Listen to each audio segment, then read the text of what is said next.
ডিগবৈ সমষ্টিৰ পাৱৈ চাহ বাগিচাৰ অংগনবাড়ী কেন্দ্ৰটো সঁচা অৰ্থত চলি আছেনে? চাহ বাগিচাৰ বৰাইলৰ অংগনবাড়ী কেন্দ্ৰটোত নিয়মীয়াকৈ শিক্ষক উপস্থিত থাকেনে? শিশুৰ মানসিক বিকাশৰ বাবে নিৰ্মাণ কৰা অংগনবাড়ী কেন্দ্ৰবোৰ চাহ বাগিচা অঞ্চলত প্ৰকৃততে ভালদৰে চলি আছেনে? ডিগবৈ পাৱৈ চাহ বাগিচাৰ অংগনবাড়ী কেন্দ্ৰটো সঁচা অৰ্থত চলি আছেনে? নে কেন্দ্ৰত উপস্থিত নথকাকৈয়ে কৰ্মচাৰীয়ে ঘৰত বহি বেতন লৈ আছে? কেন্দ্ৰটো প্ৰায় বন্ধ থকা বুলি সম্প্ৰতি গুৰুতৰ অভিযোগ উঠিছে। কেন্দ্ৰটো হাবি বননিয়ে আগুৰি ধৰি আছে। কৰ্মচাৰী কেন্দ্ৰটোলৈ দৈনিক নহাৰ বাবে বন্ধ হৈ থাকে নেকি? শিশুসকল অংগনবাড়ী কেন্দ্ৰলৈ আহি উভতি যাব লগা হৈছে কিয়? কেন্দ্ৰটো দৈনিক খোলাৰ ব্যৱস্থা কৰিবলৈ প্ৰশাসনক কিয় দাবী জনাবলগীয়া অৱস্থা কিয় সৃষ্টি হৈছে?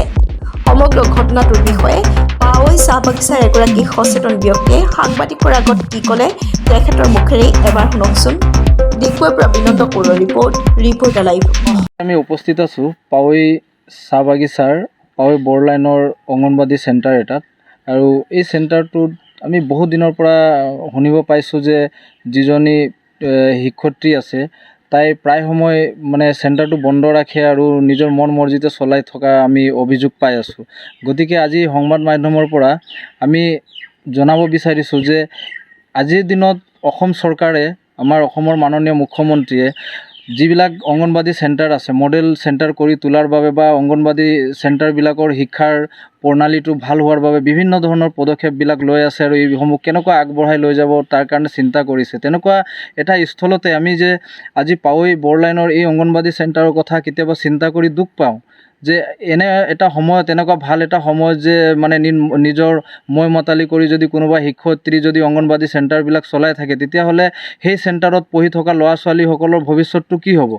গতিকে আজি আমি সংবাদ মাধ্যমত এইটো কথাই জনাব বিচাৰিছোঁ যে পাৱৈতে বুলি নহয়, সমগ্ৰ অসমৰ চুকে কোণে চাহ বাগিচাসমূহত এনেধৰণে যিবিলাক অংগনবাদী চেণ্টাৰবিলাক চলি আছে, অকল কোনোবাই চৰকাৰৰ দৰমহাটো লৈ যদি শিক্ষক হৈ থাকে বা শিক্ষয়িত্ৰী হৈ থাকে তেনেহ'লেতো নচলিব।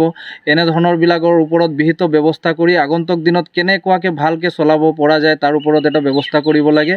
আৰু এইখন আপোনালোকে দেখিলে নিশ্চয় গম পাব কিমান দিনৰ পৰা ইয়াতে কোনো অহা যোৱা কৰা নাই, কোনো এই হাবি বনৰে ভৰ্তি হৈ আছে। গতিকে এনেকুৱা এটা গৰমৰ দিনত এনেকুৱা অৱস্থাত যদি এটা অংগনবাদী চেণ্টাৰ থাকে আৰু তাতে যদি সৰু সৰু ল'ৰা ছোৱালী আহে, তেতিয়া তেওঁলোকৰ কাৰণে কিমান এটা ভয়ানক হ'ব পাৰে আমি এইটো উপলব্ধি কৰিব পাৰিছোঁ।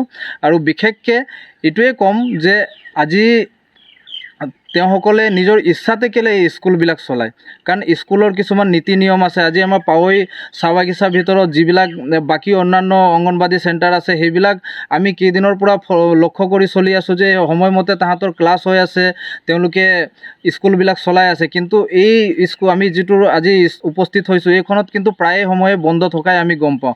গতিকে এনেধৰণৰ যদি কোনোবাই মই মাতালিৰে স্কুলবিলাক যদি চলাই থাকে তেতিয়াহ'লে তেওঁলোকে নিজে ৰিজাইন দি দিয়ক বা বেলেগক দি দিয়ক, কাৰণ এই অঞ্চলত ভাল তেনেকুৱা উপযুক্ত ছোৱালী বা মহিলা মানুহ আছে যিসকলে দায়িত্ব লৈ সুন্দৰকৈ ভৱিষ্যত দিনত এই স্কুলবিলাক চলাই যাব। আমি আজি সংবাদ মাধ্যমৰ ভিতৰত সেইটোৱে জনাব বিচাৰিছোঁ। আজি বন্ধ দিনা খোলা আছিলে? আজি আমি আহি সোধ পোছ কৰাত গম পাইছোঁ আজি খোলাই নাই, বন্ধ আছে।